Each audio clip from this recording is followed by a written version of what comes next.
Hey everyone, welcome back to Toast and Topics. Today we have a very special guest to join us to help us learn more about a topic that he's recently become an expert in. Yeah, that's right. The topic at hand this week is labor policy in the United States, which we will be discussing with a longtime friend of ours, Sachin Shiva, not to be confused with Sachin Ganesh, my co-host. So Sachin and I all go way back. We all met the very first term of our freshman year of college, and Sachin Shiva, the guest of ours, is currently a roommate of mine here in DC. Just as a brief introduction for Sachin, Sachin grew up in the suburbs of Chicago, majored in government and minored in human-centered design and public policy at Dartmouth. And currently, Sachin is a researcher at the Center for American Progress, which is a think tank based in DC that focuses on labor and other economic issues. Now, before getting started, we wanted to disclose that the views presented in this episode reflect Sachin's personal views and experience based on his role, rather than the views of the Center for American Progress as an institution. So, with all that, Sachin, welcome to the show. We're really glad to have you on. Awesome. Glad to be here. We always like to break the ice here by starting off with a question that's a bit on the lighter side. Since Ben did this in the last interview we had, I'm going to do the same here. So, as a longtime roommate of his, do you have any funny stories or quirks of Ben that you can share here? Yeah, one that comes to mind is I really like cooking, and I'm often, for dinner or lunch, trying to make something quick, but definitely not as quick as Ben. And I think I find it really funny when I'm like making a wrap or something for lunch or cooking dinner, and he comes in and he's like, "Oh wow, the food looks so good. I didn't know you could do that."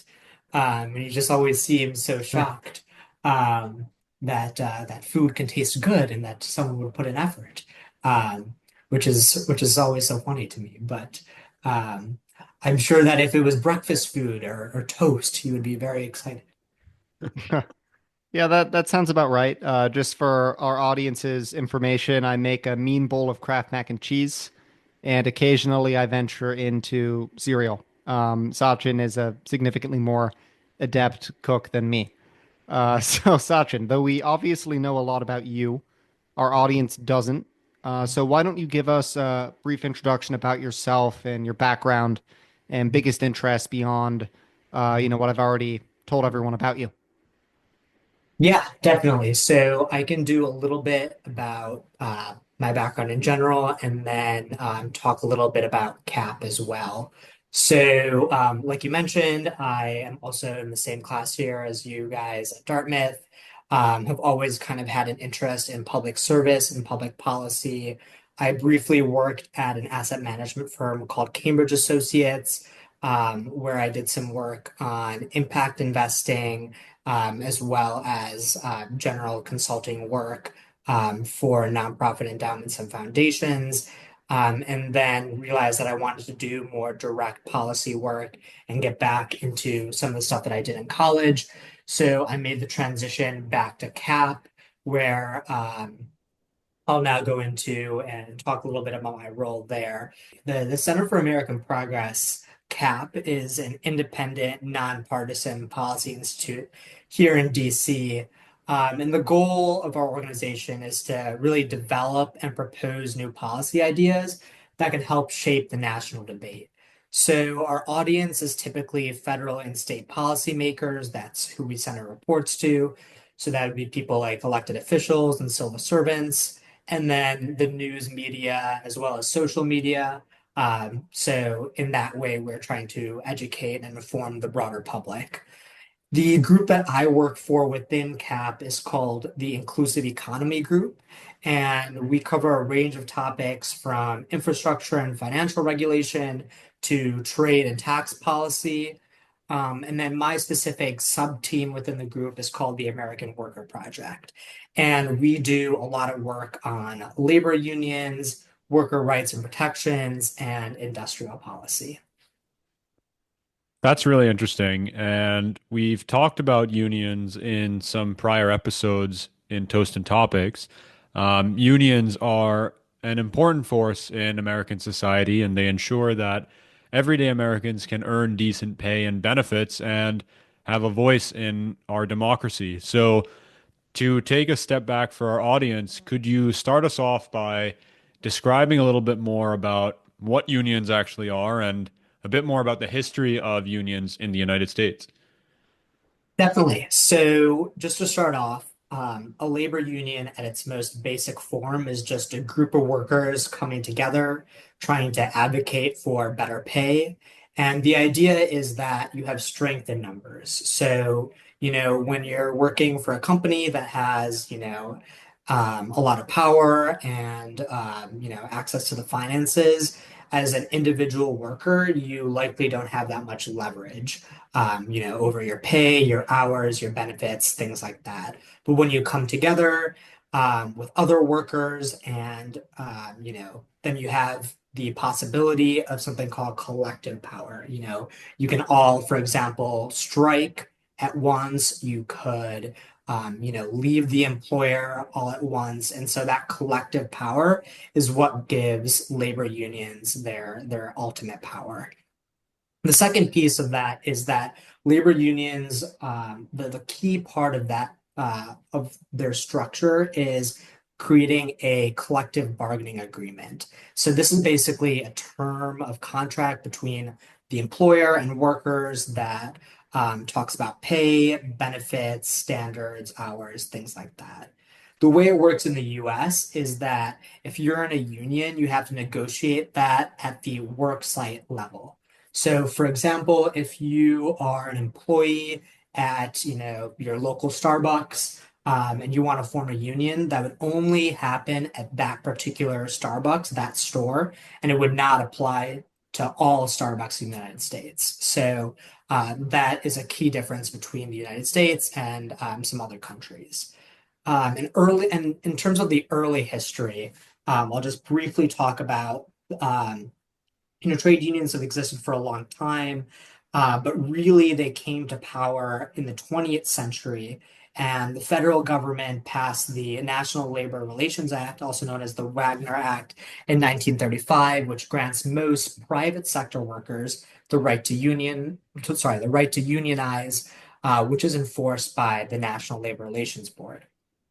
And their historical tradition is unions have helped create the 40-hour work week, child labor laws, and have helped pass improvements in health insurance. So that's kind of the general overview and history of unions.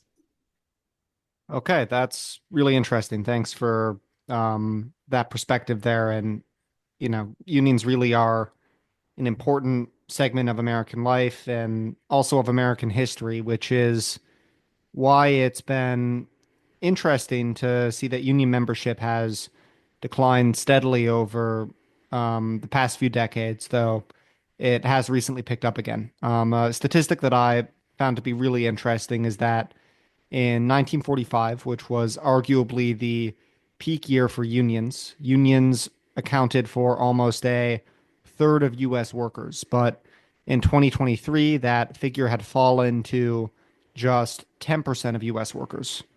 And so, Sachin, what do you think the reasons are for that steady decline in union membership, in spite of the, really important history that unions have had to labor and labor conditions in the United States?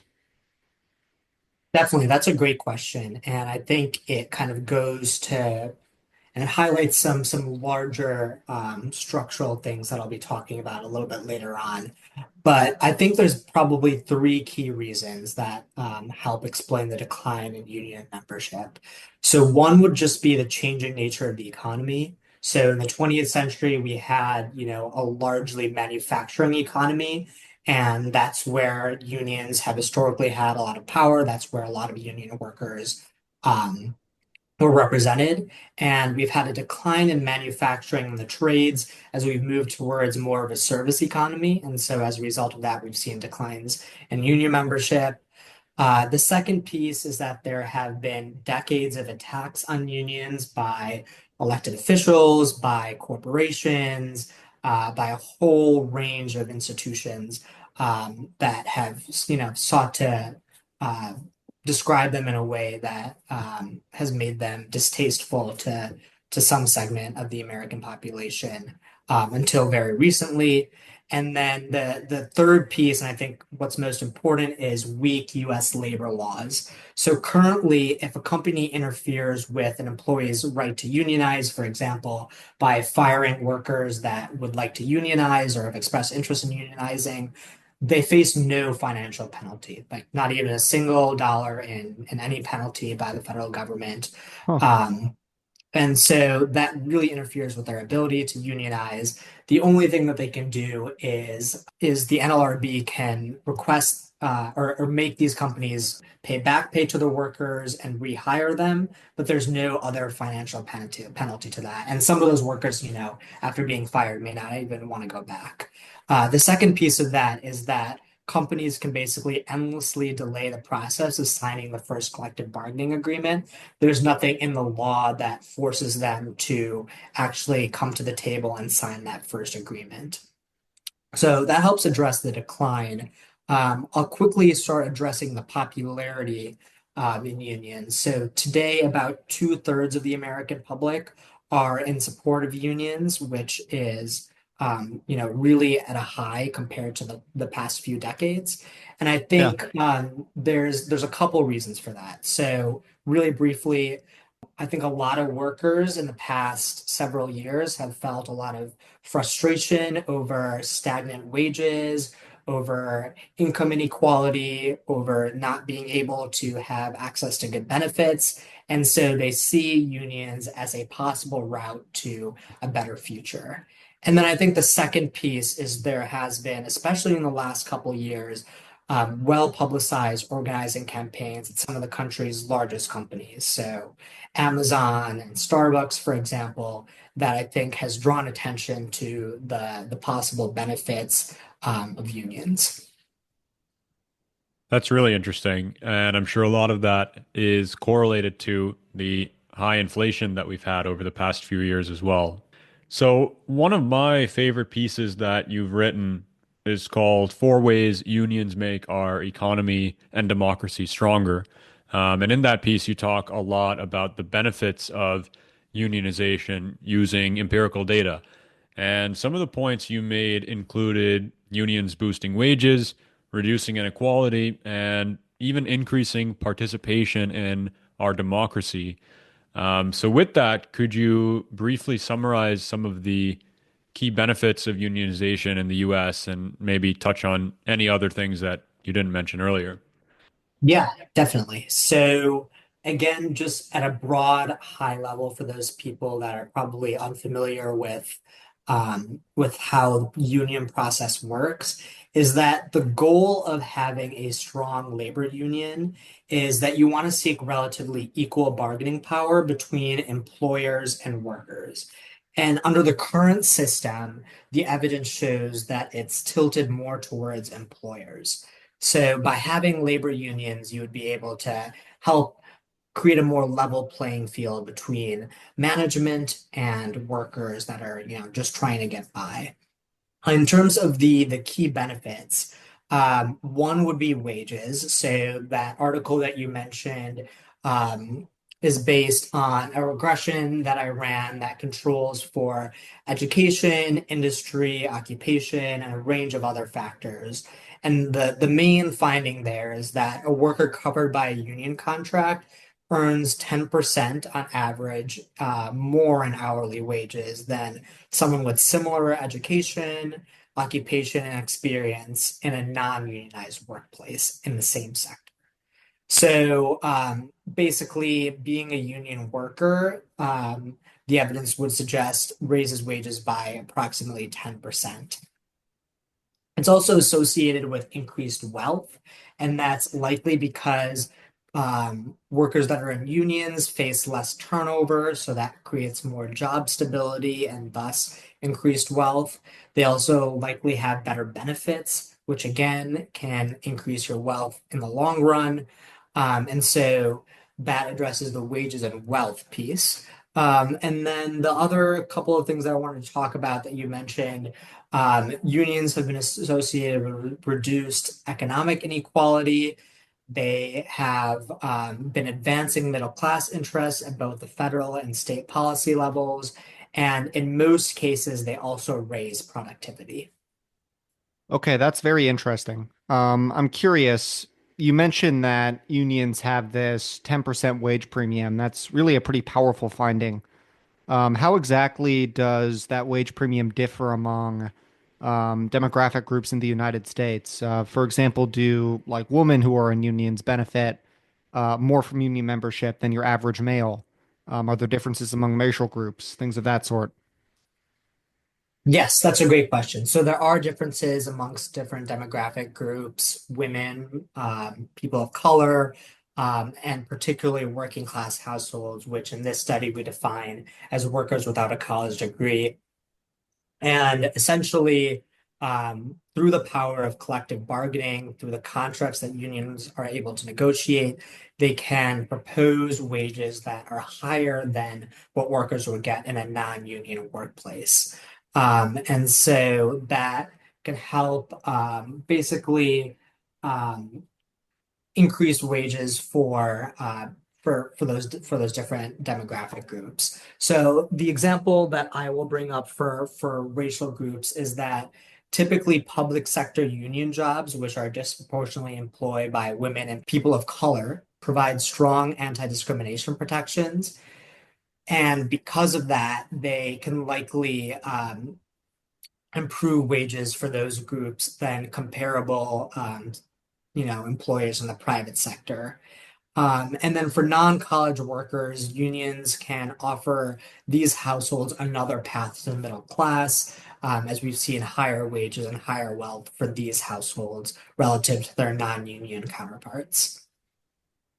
One of the big points that you make in your work is that being a union member increases participation in our democracy. And that's something that I found to be really interesting.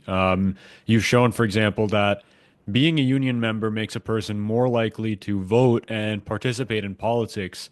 And there was a forecast in one of your pieces that said if unionization were 10 percentage points higher during the 2020 presidential election, almost 4 million more Americans would have voted. And I thought that was a really interesting statistic. But I'm curious as to why union membership is correlated with increased political participation and what implications there would be on our democracy if union membership were to grow further.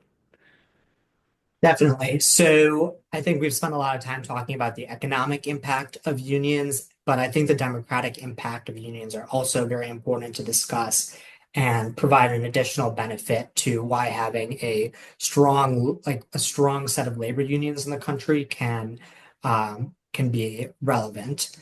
So the reason why labor unions are effective at increasing political participation is because they engage in widespread education of efforts, particularly during these political campaigns. So they educate their members and non-members alike on pro-worker policies that have been passed by particular administrations. They do a lot of get out the vote door knocking. And so those efforts can help basically increase the number of people that are likely to vote.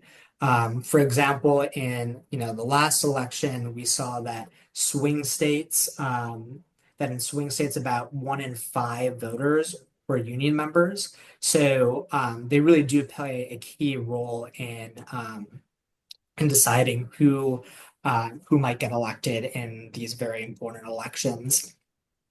And in fact, union voters supported Vice President Harris over President-elect Trump by about 16 percentage points in the last election. And then for the last section about what's good for our democracy, um, I think that unions often advocate for middle class interests. And there was a famous study done by Martin Gillens. He's at Princeton Political Science that looked at which interest groups were most correlated with middle class interests. And unions are almost always the most correlated with middle class interests across a range of policy issues. And so having strong labor unions can help make sure that middle class interests are effectively represented at the federal and state levels. They also ensure that working class candidates, so candidates from backgrounds that are, atypical for the US Congress, are represented and have a voice in the decision making. Yeah, that's very interesting, Sachin. Thanks for sharing that. And, just intuitively, this makes sense. When you think of swing states in the country, for example, Michigan, these are also often states that have a really heavy union presence. And it is just interesting to think about how politically important these organizations can be. So, we've heard a lot from you about the benefits of unions, both economic and political, but unions are a somewhat controversial subject among many in this country. Some argue that unions can result in higher labor costs that can make American producers less competitive relative to producers in other countries. In the public sector, some claim unions make it difficult to lay off non-performing employees. Are these critiques accurate? And if so, how do they weigh against some of the positives of union membership that you were just telling us about? Definitely. Thank you, Ben. And I think it's an important question to address. So, I would say that higher labor costs doesn't necessarily mean less competitive. And I think that's a very important point to underscore because conventionally we've always thought of, pundits have thought of labor as part of the cost-cutting side of the profit equals, revenue minus cost equation. But in fact, it can really be part of the revenue generating side. So, for example, unions can lead to less turnover, better training, more voice. That leads to higher productivity of workers. The real downside is that you would typically see less corporate profits, but I think that outweighs some of the benefits that we've outlined of unions. And so, really, the big question here is: do we want to compete as a country based on productivity and workers' rights, or do we want to compete based on squeezing workers? And the question and the answer is we'll never really be able to compete with countries like China, for example, on low wages. We don't really have a shot at that. So the best opportunity forward is to compete based on productivity, which is something that we have an edge in. Thanks for that, Sachin. And wanted to talk a little bit about increasing union membership. What are some of the best ways to increase union membership among Americans? One piece that I'll highlight that you wrote was called Public Officials Should Use Their Bully Pulpit to Support Worker Organizing and Bargaining, which describes tactics that policymakers can use to increase union membership. So maybe it would be good if you could elaborate on some of those. Yeah, so that is a recent article that me and my manager, Carla Walter, recently presented on, and it talks about the importance of public officials. So that would be people like elected officials and civil servants holding corporations accountable when they engage in union busting. So right now, with some of the weaknesses and gaps in U.S. labor law, we really need kind of this all the above approach to ensure that workers who would like to unionize and who would like to exercise that right have the opportunity to do so. There's been a history of politicians, unfortunately, fighting unionization attempts, particularly in the South. And and now we're really seeing public officials taking the opportunity to encourage people to exercise their right if they would like to, and talking about the benefits of unionization. So, there's been a trifecta of legislation passed during the Biden administration that helps create good union jobs. And that happens through the bipartisan infrastructure law, IIJA. the Inflation Reduction Act, known as the IRA, and then also the CHIPS and Science Act. And these federal investments are really meant to strengthen the country's physical, digital, and clean energy infrastructures while creating good jobs. And so advocates, both elected officials and federal bureaucrats can use official speeches, high-level convenings, and private conversations to encourage companies to respect workers that would like to collectively bargain. And this strong rhetoric can basically help improve industry norms as companies better understand the importance of respecting workers' rights and creating good jobs. Because a lot of these companies may not be familiar with working with labor unions. And so public officials talking about the importance of it and how it's outlined in federal investment policy will be ultimately very helpful. Okay, that's a great overview. And so I'm curious, in your view, what balance should public officials strike between being supportive of unions and supportive of industry at large and their public rhetoric and the quote unquote bully pulpit that they're using to ensure workers' rights in this country? One example that's coming to mind here, at least for me, is that the Biden administration didn't invite Tesla to its electric vehicles summit in 2021 due to Tesla's stance against unions. And at the time, Tesla was the largest US electric vehicles manufacturer. And so is an approach like that where, the government is in some cases using sticks to encourage unionization among companies, an effective way to encourage unionization? Yeah, that's a very important question. And I think the general idea here is that supporting industry and unions are not necessarily in conflict. In fact, they really should be going together. And so the basic idea of a lot of the Bidenomic investments was to both promote industry, so manufacturing, the trades, construction, clean energy, etc., but also have good labor standards in place so that both workers and industry as a whole can benefit. And so I think for a long time, we've had this false dichotomy that either we can have, high economic growth and create high level, increases to shareholder value by promoting industry, but having bad jobs.